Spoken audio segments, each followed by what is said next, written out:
I can hear them, but I can't see them.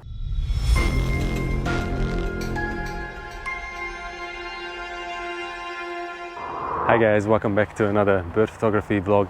I'm at Karkarook Park in suburban Melbourne, and as you can see, the sun is blinding. We're having a beautiful sunny autumn day. I managed to grab a few shots of seagulls before on the other side of the lake. So let's have a look at those images now.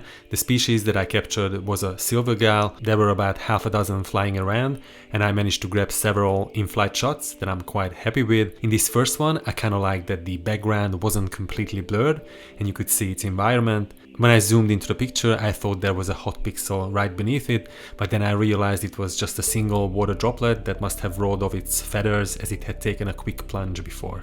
The next three images were part of a sequence, and the focus was perfect in each of these, so I decided to include them. In this next in-flight shot, I liked the fully extended wings and decided to leave it diagonal as it adds a bit of dynamism. The subsequent two shots I believe were of the same specimen again, but this time from the side, and quite like the dark background of the foliage, which provided the subject with decent amount of separation. The last two shots are definitely my favorite.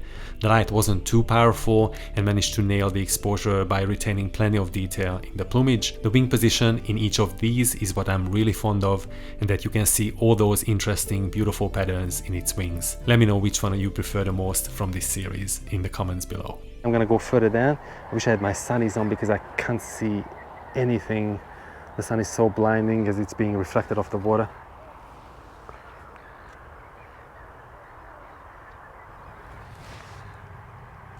The little grapes that I spotted earlier, about 50 meters from here, were a little bit too far, so I decided not to take any shots. I can see a few welcome swallows just hunting. There are plenty of insects around, so it's essentially a smorgasbord for them.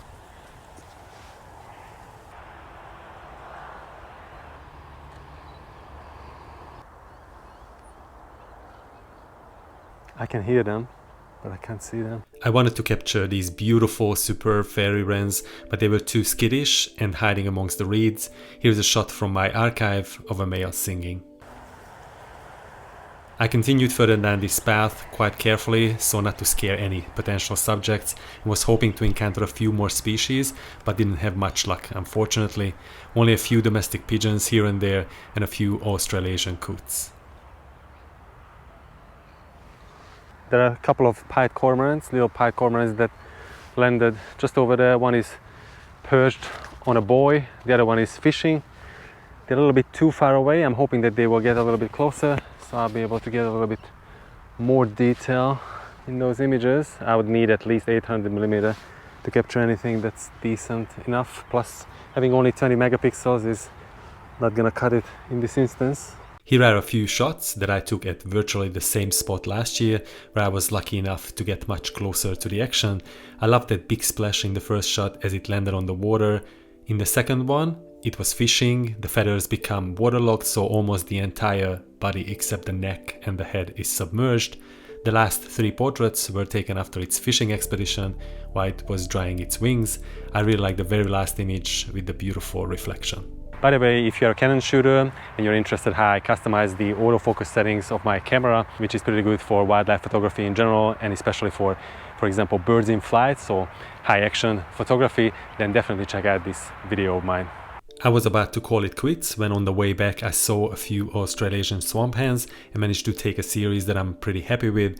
The light was really nice in these portraits that I captured while it was foraging. I'm always blown away by how massive those feet are, which come really handy when walking on floating aquatic vegetation. In these portraits, you can also spot the nictitating membrane, that is the transparent or translucent third eyelid, whose function is to protect and moisten the eye while maintaining vision. The very last bird species that I'm gonna show you was a cute peewee or magpie lark that was looking for insects on the ground. They are exceptional hunters and very quick.